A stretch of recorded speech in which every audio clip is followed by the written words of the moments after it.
The day I found out about my grandson's wedding was the same day I realized that 60 years of love could be discarded with a single sentence. I was standing in my kitchen when the notification appeared on my phone, a fleeting glimpse into a world I hadn't been invited to participate in. My fingers trembled as I stared at the screen, at the smiling faces tagged in a photo carousel from an event I didn't know had happened. My only grandson, Tyler, resplendent in a navy suit I'd never seen, arm wrapped around a beaming woman in white lace. The caption read simply, "The first day of our forever." #JustMarried. My coffee mug slipped from my grasp, shattering against the tile floor I'd recently had installed, a home improvement I'd been excited to show Tyler whenever he finally made good on his promise to visit. 6 months of promises, it turned out, while he was busy planning a wedding. A wedding I knew nothing about. I'm not some fragile old lady living in the past. At 72, I've built a comfortable life after Arthur passed. I've got my book club, my gardening, my volunteer work at the community center. I've learned to use smartphones and social media specifically to keep up with my family scattered across the country. Hell, I even took a coding class at the senior center last year. My grandson used to joke that I was the coolest grandmother in Connecticut. So why wasn't Nana Eve cool enough for his wedding? My hands shook as I dialed his number. 1 ring. 2 rings. 3. "Hey Nana."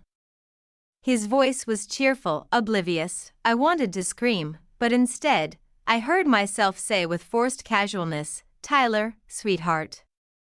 I just saw some interesting photos online." The pause that followed told me everything. "Oh, that." His voice dropped. "I was going to call you." "Were you?" I asked, surprised at how steady my voice remained. "Before or after the honeymoon?" Another pause. "Look, Nana, it wasn't personal. We just wanted something small and modern. No offense, but you're kind of traditional. We thought you might not enjoy it." Not enjoy it? Not enjoy watching the boy I'd helped raise after his mother, my daughter, died when he was just 13? Not enjoy seeing him pledge his life to someone he loved? My heart wasn't just breaking, it was being pulverized. "I see," I said, though I didn't see it all. "And who is she?" "Your wife. Melissa. You met her at Christmas 2 years ago." I remembered her vaguely, a quiet girl with purple-tipped hair who'd spent most of the holiday dinner on her phone. I'd tried to engage her, asked about her work as a graphic designer, complimented her unusual jewelry. She'd given monosyllabic answers. "Congratulations," I managed. "I'm happy for you both." "Thanks, Nana. Listen, I promise we'll come visit soon. Things have been crazy with the wedding and, I understand," I said, though the pain in my chest suggested otherwise. "Oh, before I forget, how's that down payment fund coming along? Still looking at that craftsman near Riverside?" Tyler and Melissa had been saving for their dream home, a fact I knew because it was all he talked about during our increasingly rare phone calls. The housing market in their area was brutal for young couples. "Actually, that's why I was going to call you." His voice brightened considerably. "We found the perfect place, but we're about $30,000 short for the down payment. The sellers are considering other offers, so time is tight. I know it's a lot to ask, but I was hoping, maybe you could help? Just a loan until my year-end bonus." The audacity of it hit me like a physical blow. I hadn't been traditional enough to merit a wedding invitation, but I was apparently modern enough to be an impromptu bank. "I see," I repeated, my mind suddenly crystallizing with perfect clarity. "Why don't you come over for dinner this Sunday? We can discuss it then." "Really?" That would be amazing, Nana. Is it okay if Melissa comes too? Of course, I replied. I'd love to congratulate my new granddaughter-in-law in person. After hanging up, I sat at my kitchen table for a long time, surrounded by pieces of broken ceramic, thinking about what 60 years of carefully saved money really meant, and what lessons were truly worth passing down. Sunday arrived, and with it came Tyler and Melissa in their shiny Audi, parking carelessly over my freshly mulched flower beds. I watched from behind the curtains as they approached, noting how they didn't pause to admire the roses I'd spent all spring nurturing back to health. Those roses had been planted from cuttings that came from my mother's garden, who had received them from her mother, a living piece of family history, blooming season after season, opened the door before they could ring the bell. Nana. Tyler embraced me with the enthusiasm of someone who wanted something. You look great. Thank you, darling. I turned to his wife. And Melissa, congratulations. Welcome to the family, officially. She smiled thinly. Thanks for having us, Mrs. Harrison. Please, call me Eve. Or Nana, if you prefer. I ushered them inside. Dinner's almost ready. The small talk during the meal was excruciating. Tyler dominated the conversation with details about their intimate ceremony, just 50 of their closest friends at a trendy converted warehouse in Brooklyn. Melissa occasionally glanced up from her phone to nod or murmur agreement. Neither asked about my life, my health, or how I'd been coping with my recent knee surgery, something Tyler knew about but evidently hadn't shared with his new wife. So, Tyler finally said, setting down his fork, about that house. I dabbed my lips with my napkin. Yes, tell me more about it. His face lit up as he pulled out his phone to show me pictures, a handsome craftsman with original woodwork, 3 bedrooms, a spacious yard. It's perfect, Nana. Our dream home. It looks lovely, I agreed. How much is it? Listed at $825, but we think they'll take 8. We've got most of the 20% down payment, but we're short about $30,000. The market's so competitive right now. Melissa finally looked up. And my parents already helped with the wedding, so they can't contribute any more right now. Ah.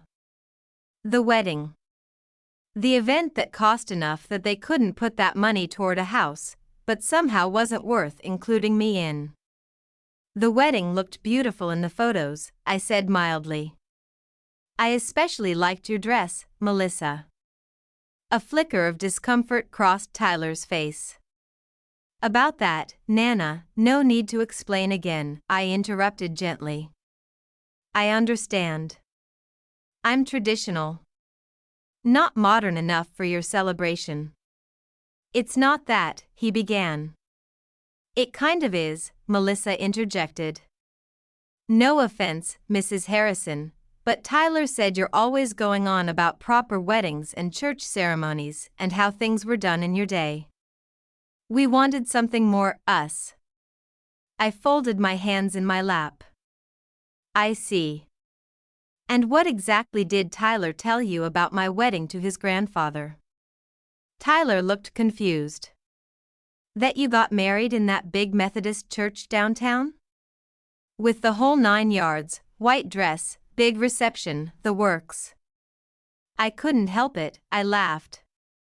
Not a soft chuckle, but a full-bodied laugh that made my sides hurt. Oh, Tyler, I finally managed, wiping away tears. Your grandfather and I eloped to Atlantic City in 1968. I wore a miniskirt I'd sewn myself and platform boots. My parents didn't speak to me for 6 months. Arthur's mother called me a hippie tramp. What? Tyler looked genuinely shocked. But all those anniversary parties were celebrations of our love, not recreations of our wedding, I explained. We never had the big ceremony because we didn't want or need it. What we wanted was our life together, started on our own terms. Melissa's phone was now face down on the table, her full attention on me for the first time. "So you weren't traditional?" she asked. "Honey, I was at Woodstock. I marched for women's rights and against Vietnam. I worked as an engineer when women weren't supposed to do that kind of work. Nothing about my life has been traditional." Tyler's face had turned an interesting shade of red. "But you always said family traditions were important." "They are," I agreed. "Not because they're old, but because they connect us. They remind us who we are and where we came from. But traditions evolve, Tyler. They're not meant to be prisons." I stood up, motioning for them to follow me to my study. From my desk drawer, I withdrew a thick manila envelope.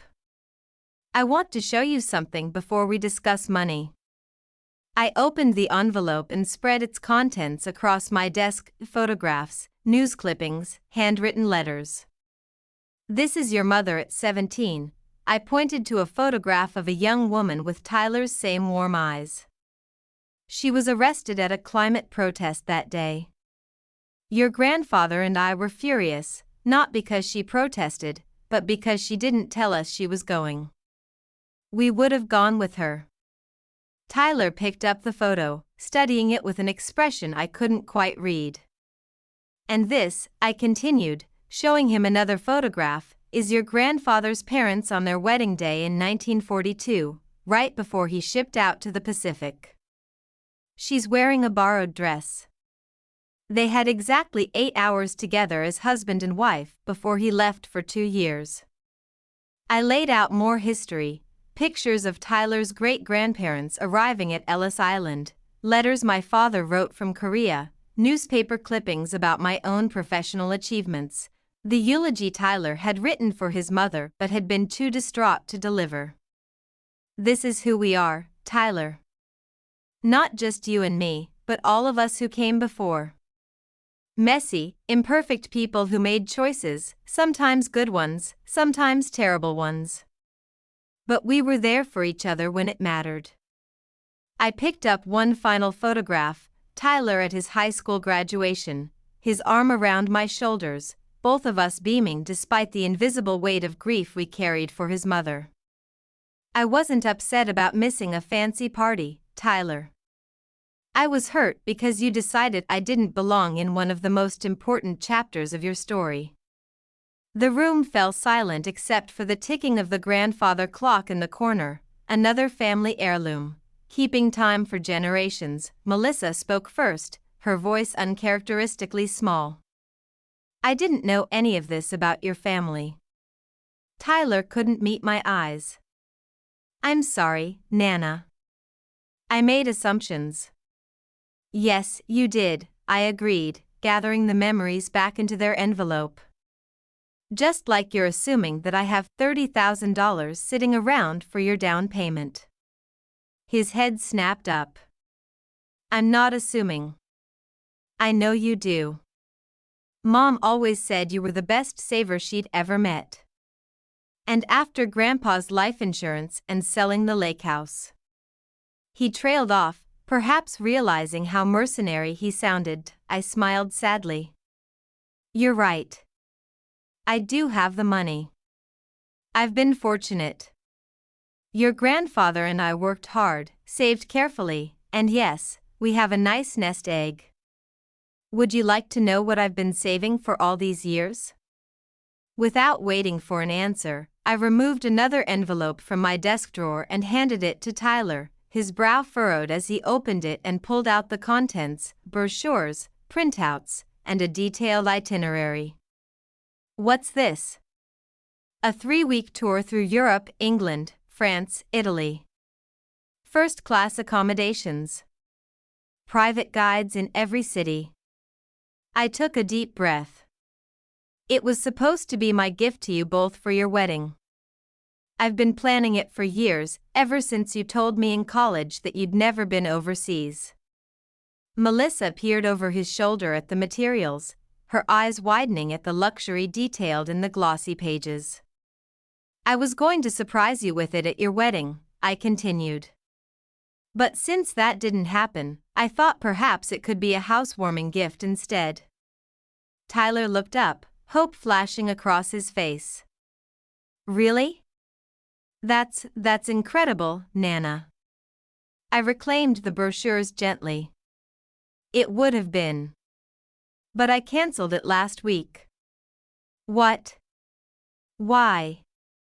Because I realized something important.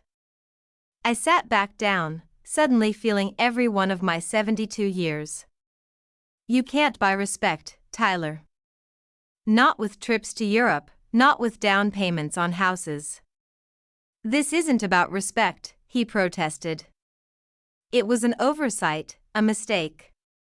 We were stressed with planning. No, I cut him off firmly. An oversight is forgetting to call on my birthday. A mistake is bringing white wine when I prefer red. Deliberately excluding me from your wedding and then coming to ask for money isn't an oversight or a mistake. It's a choice that reveals values. The silence that followed was deafening. Finally, Tyler spoke, his voice tight. So you're punishing us? Holding your money hostage because you're offended? I felt a flash of disappointment so acute it was almost physical pain. This boy, whom I'd rocked through colic and nightmares, whom I'd taught to ride a bike and bake cookies, whom I'd supported through the crushing loss of his mother, my baby girl, still didn't understand. No, Tyler. I'm not punishing you. I'm showing you something about consequences and character that I apparently failed to teach you earlier. I stood again and walked to the antique secretary in the corner of the room. From its depths, I withdrew a leather-bound folder. Your grandfather and I believed in education. In helping families stand on their own feet, not creating dependency. I opened the folder and set it before them. This is what we set up for you when you were born. A trust fund. It matured on your 30th birthday last year. Tyler stared at the documents, confusion evident on his face. I don't understand. I never knew about any trust fund. Because it wasn't meant to be a windfall or an expectation. It was meant to be there when you needed it most, for a significant life event, a medical emergency, or yes, even a down payment on a home. I tapped the balance line. There's just over $100,000 in there. The shock on his face would have been comical under different circumstances. 100,000, all this time? And you never told me? We were waiting for you to show us you were ready. That you understood the value of money, of family, of character. I closed the folder. Your mother knew about it. She agreed with our philosophy. Melissa looked from the folder to me and back again. So, we can have the money for the house? I returned the folder to the secretary and locked it. No. No? Tyler's voice rose. But you just said, I said it was there for when you needed it most and when you were ready. Right now, what you need most isn't a particular house. And you're not ready for this responsibility. I returned to my seat. What you need is to understand something more valuable than money. This is ridiculous, Tyler pushed back from the table. You're being spiteful. On the contrary, I replied calmly. I'm being generous in a way that has nothing to do with money. I'm giving you the chance to become the man your mother and grandfather always believed you could be. I looked directly at Melissa for a long moment. Did Tyler ever tell you what his grandfather said to him on his deathbed? She shook her head, looking uncomfortable. He told him, character isn't what you do when everyone's watching. It's what you do when you think no one is.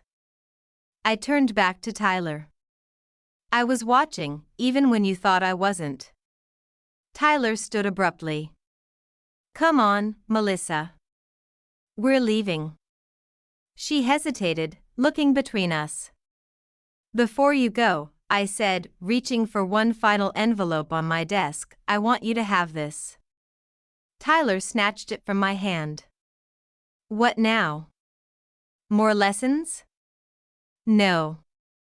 It's the deed to a cemetery plot next to your mother and grandfather. I purchased 3, one for each of us. I met his angry gaze steadily. Family should be together in the end, don't you think? Even the traditional, embarrassing parts of it.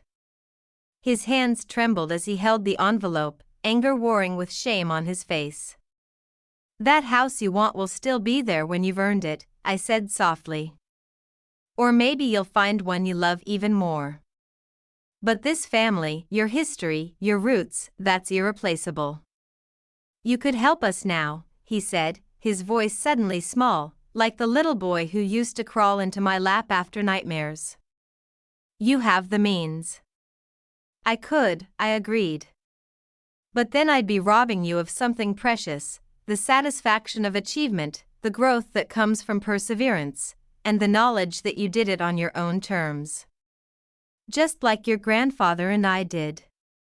Melissa stood up, touching Tyler's arm gently. She's right, Ty. He looked at her in surprise. We rushed everything, she continued. The wedding, the house hunt. We've been trying to skip steps to get the perfect Instagram life. I saw something shift in Tyler's expression, a flicker of recognition, perhaps even shame. The trust fund will still be there, I told them. When you're ready, really ready, we'll talk again.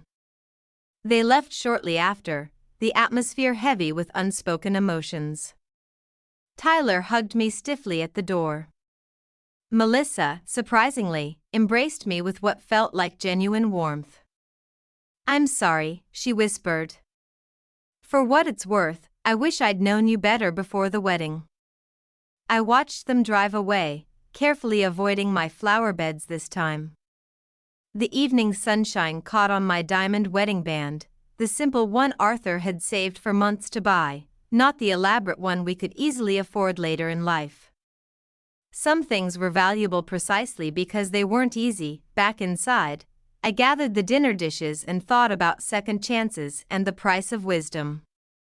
I hoped Tyler would understand someday.